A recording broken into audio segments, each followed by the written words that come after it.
Do you have the resolve for that? There are no sick days that you can claim when you don't deliver as promised. Customers don't care if you're sick, if you have family emergencies, or how hard you're working.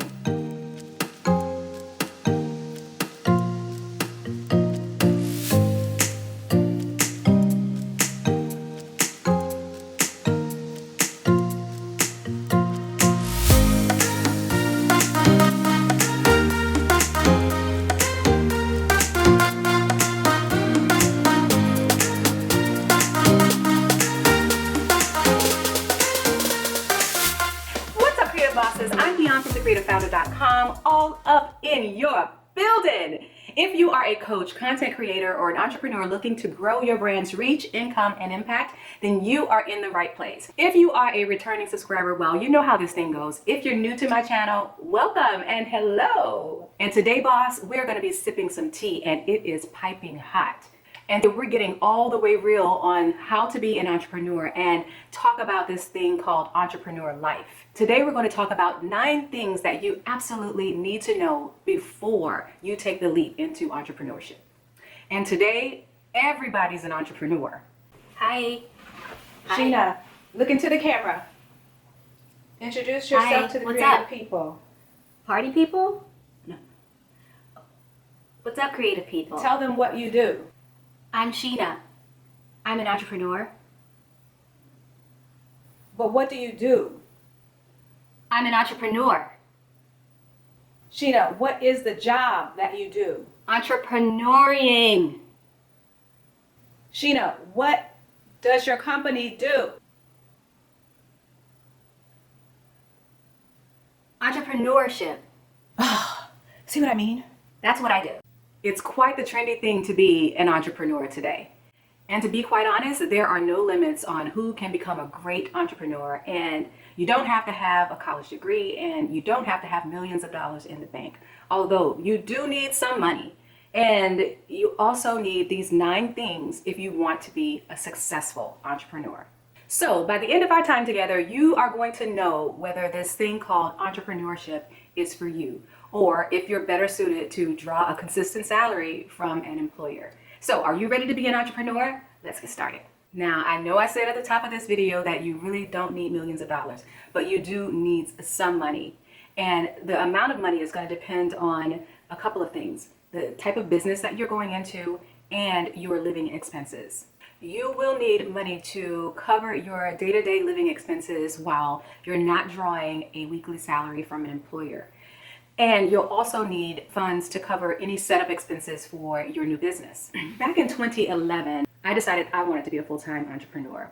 I had always been an entrepreneur, but up until that point, it was always as a side hustle. And honey, I always had a side hustle. My side hustles were really like a second career. I worked just as hard on nights and weekends in my side hustle as I did in my corporate job. Most of my career, I was in IT management and professional development management. My side hustles would always emerge from the more creative side of me. In 2011, I owned an entertainment agency and led an 11-piece band. We were booked a year in advance and worked most weekends for our high-end clients, corporations, and nonprofit organizations. The point of me saying all of this is to convey the point. I had multiple streams of income and began aggressively preparing for not having that corporate safety net. I was relentless at socking every dime away. I stopped shopping, and I was always a fashion girl. Loved shoes, loved clothes. I get it from my mom. I can't help it. I stopped hanging out at happy hours, getting my hair done, getting my nails done.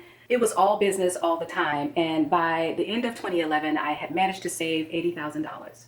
Now, that might sound like a lot of money to you, but again, it depends on your living expenses. I had a mortgage, I had food to pay for, I had transportation to pay for, so life did not stop, nor did my bills. I also knew that I would have expenses to set up the new business that I had created, and it was critical to have money in the bank to cover all of that. So if you can't control your spending from doing things like eating out, then you might want to reconsider entrepreneurship. Perhaps a better idea is to start out with it being your side hustle and use your corporate salary to help fund your idea. Otherwise, get your money right and be prepared to make sacrifices business and live small for a while. In 2013, I came up with the idea and business that I wanted to launch a lingerie business. And having had some experience as a fashion designer and with garment construction, I felt that I was equipped to be able to communicate appropriately with contractors, manufacturers, or any partners that I would decide to take on in business. Only to realize that most of the manufacturing jobs that were equipped to do the things that I needed them to do in my particular segment of fashion had been transferred to China. And there were only very few manufacturers left here in the US with the capability and the machinery to do what I needed to be done. To further complicate things, I had picked one of the most challenging areas in fashion to go into: bra making. A bra is one of the most technical garments that a woman wears, and it has all sorts of what I call scaffolding, like a building in it, because it has a very important job of,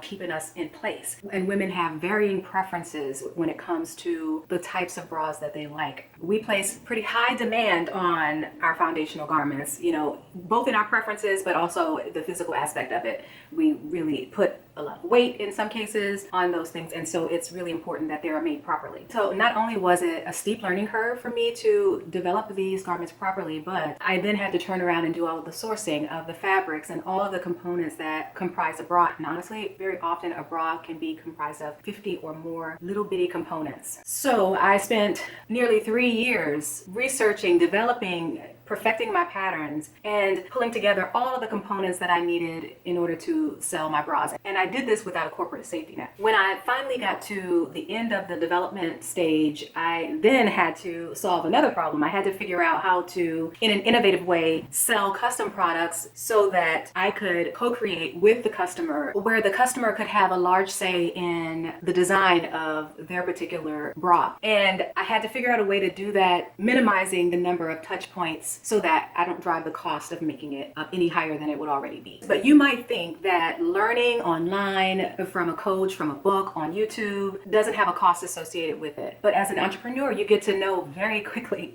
You learn that time is money. Time is money, people. And no one is paying you while you're learning. If you were doing research at a job, you'd be paid for that time. As an entrepreneur, you don't. In fact, any time that you spend not selling your product or service costs you. You don't get paid for on-the-job training. So if you're thinking about starting a business, do yourself a favor and choose an industry that you know something about. In fact, that you know a lot about, just to give yourself the opportunity to shave off any ramp up time. Perhaps it's knowledge that you have gotten from your current or a former job, but you have some industry know-how. It's good to leverage that. It'll cut down on the time that you need to learn. Contrary to popular belief, entrepreneurship is not glamorous. If you get nothing else from this video, get this. If you can't stand pain, it's better to stay an employee. Trust me, you'll like it better.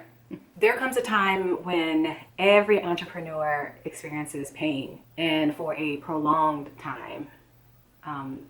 I'm talking longer than 40 days and 40 nights, y'all. I'm talking the kind of pain where you don't know how you're going to pay off a debt or pay your employees or feed your family. If you're not ready to experience that kind of pain, heavy responsibility, entrepreneurship may not be for you. Many entrepreneurs go years before they experience even a little bit of success. What are you willing to give up? What price are you willing to pay? Are you willing to endure sleepless nights, worrying about how to resolve a problem or how to make ends meet? That kind of worry changes the fiber of who you are. You are responsible for paying your employees, your contractors, partners, all before many times you even see payment from the business. It's a scary notion to know that you can't or won't be able to pay your bills. Entrepreneurship is scary as HE double hockey sticks. And quite frankly, it takes someone who can live with uncertainty and can be okay being uncomfortable for a very long time. Not only are you going to need mental toughness to endure the worry and the sleepless nights, but you'll also need it for making the hard decisions when the time comes. You'll need to be able to adapt when your original idea is not working out as you expected, and you have to change the way you do business in order to stay afloat. You're going to have to be quick and decisive to downsize should sales not be as stellar as you had imagined. Listen to me carefully. If you are running to entrepreneurship with the hopes of being rich, think again. Forget about it. it can take a couple of years just to see a little bit of success. And unfortunately, the odds are not in your favor. So that means that you're more likely to lose your investment than to walk away with millions. Are you ready for that? If you're doing it to get more time with the family, when you're an entrepreneur, there is no such thing as a 9 to 5. There are a lot of 16 to 18-hour days. It's a fact. You're going to work harder than you ever did in any corporate job. Are you ready for that? If you're wanting to be an entrepreneur to fire a crappy boss, that might be very motivating for a moment, but I'll tell you, it'll be short-lived. Perhaps you haven't realized it by now, but when you're an entrepreneur, you trade one boss for many. Your customers are now your bosses, and you're going to have to work your butt off to make them happy and keep them coming back again and again. It is for this reason that you need to have passion for whatever it is you decide to do. There'll be plenty of days that won't go your way, and you'll need a source to draw energy from, and passion is that place. So you have to figure out what your bigger why is. There has to be a deeper motivating factor. For me, I can't tell you how rewarding and gratifying it is to see the transformation that takes place when one of my clients is wearing an ill-fitted bra and we put them in a beautiful custom fitted bra that makes them feel beautiful. And nothing can replace that feeling, especially with my breast cancer survivors. What is that deeper why for you? Is it how your product or service changes the lives of your customers? Are you doing it for your family? What is it? You need to know this going in because it doesn't take long for the honeymoon phase to end. Let's take a quick pulse check. Are you liking this video so far? Please give it a thumbs up down below if you like the video. As I said in this video here, customers buy results, period. Nobody cares how hard you're working. Customers expect to get what they purchased on time. If you're afraid that you can't deliver consistent results, you may want to reconsider going into entrepreneurship. In a 9 to 5 or a corporate job, you have leave if you're sick and the business keeps moving without you there. Very often as an entrepreneur, you won't have that luxury. And if your clients don't get what they bought, that's going to be a problem. That's going to be a real problem. You must always deliver on time and with excellence. So honestly, ask yourself, can you consistently deliver? Do you have the resolve for that? There are no sick days that you can claim when you don't deliver as promised. Customers don't care if you're sick, if you have family emergencies, or how hard you're working. Along the same lines, as an entrepreneur, you have to adopt a customer-centric mindset. If you don't, you won't be in business for long. Without customers, you won't have a business, and customers won't do business with you if you're not making them happy. It's as simple as that. So you must always act with your customers in mind. When you start a business, it's really important to be very disciplined with your time. And working from home can be very distracting. And if you find that you're easily distracted, then you have to find a way to remove the distractions so that you can be productive. The issue for me was my day would often start at 4 a.m. and wouldn't end until midnight or 1 a.m. And that's simply not sustainable. That's not sustainable. Working from home for me meant that I was always at work. I never turned it off. And even though I woke up at 4 a.m., I woke up with the feeling of I was always behind. I was never able to catch up to my expectations of what should have been done.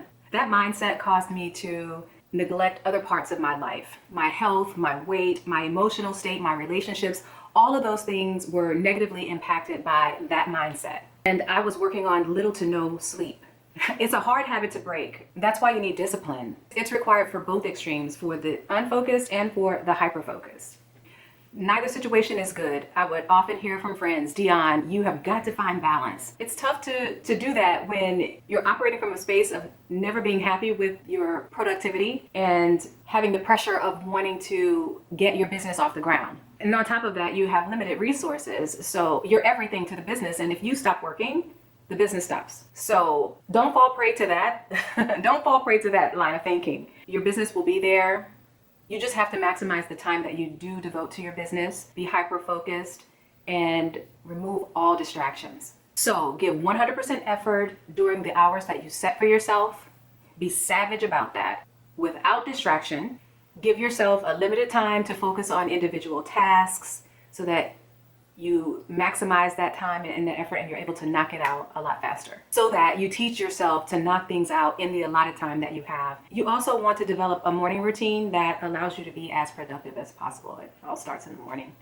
For better or worse, in the beginning, you're everything to the business. And one of those critical roles as an entrepreneur is salesman. And as a salesman, you must always be closing. You must always be closing. It's your job to evangelize your business. No one else is going to do that for you. You've got to be comfortable selling your business all the time. It doesn't have to be in a slimy way, but you have to learn how to do it in such a way that it's both effective and you feel good about it. If you don't think that you can stomach the thought of sales and you don't feel that you can close sales consistently, you will find yourself in trouble.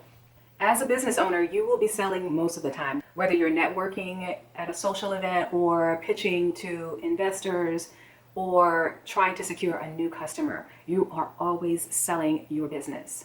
It is so fundamental to so many aspects of entrepreneurship. So you really have to get comfortable with that. So rather than try to fight the label, it's better to embrace it and pull the bull by the horns. No one likes to be rejected, okay? No one likes to be rejected. When you want something, it's very difficult to hear no. But salespeople understand rejection and they know how to manage being consistently told no. You're going to have to get through the no's to get to the yes. If you can't cope with being told, you won't make it. You just won't make it. Because it's inevitable, you'll get turned down. In so many aspects of running a business, failure is inevitable, but it's your response to the failures that will determine whether you will make it or not. The best entrepreneurs are not only very talented and skilled at what they do, but they're also very resilient. When you adopt resilience and more of a mindset that hearing no is no big deal, then it becomes a lot easier to get to yes. Are you coachable or are you a know-it-all? If you're the latter, you're gonna have a hard time. You're gonna have a hard road ahead. Not only will customers provide you ways to improve through their feedback, but mentors are very important to entrepreneurs regardless of what level you're at, because they've been there and done that. If you have a hard time receiving feedback and constructive criticism, you're going to have a really tough time. And when it comes to business, there's always going to be someone out there who has done what you're trying to do. And it doesn't make sense to recreate the wheel. So surround yourself with mentors. You need to surround yourself with people who are smarter than you that you can learn from. In the beginning, getting a coach or a mentor may not be in the budget, but you can learn from books and podcasts until you are able to afford a coach or a mentor. I love books. I don't have a lot of time to read them. I love listening to audiobooks, and I tend to do that through audible.com. I play audiobooks while I'm in the car or even, in my office when I'm doing a task that doesn't require my head to be dialed in. But regardless of your chosen method, whether it's a mentor or a coach or a podcast or audiobooks, the point here is that you remain a student. Always be willing to receive information for your growth. All right, creative bosses, you now know the 9 things that you absolutely need before taking the leap into entrepreneurship. If you find that you fall short in any of the areas that we talked about, you are ahead of the game in just being self-aware. And all you have to do is make a commitment to work on those areas or perhaps partner with someone who has that as a strength. Now, be honest with me, and I promise you I will read and respond to every one of your comments. After hearing all of the things that you need to be an entrepreneur, tell me, are you an entrepreneur or do you see yourself collecting a steady paycheck as an employee? They're equally respectable. As always, I can't wait to continue the conversation with you below. If you like this video, please give it a thumbs up below, share it with your fellow creative bosses, and be sure to subscribe and hit the notification bell so that you don't miss anything when I upload new content each week. Thank you so much for watching, and until next time, stay inspired. Bye.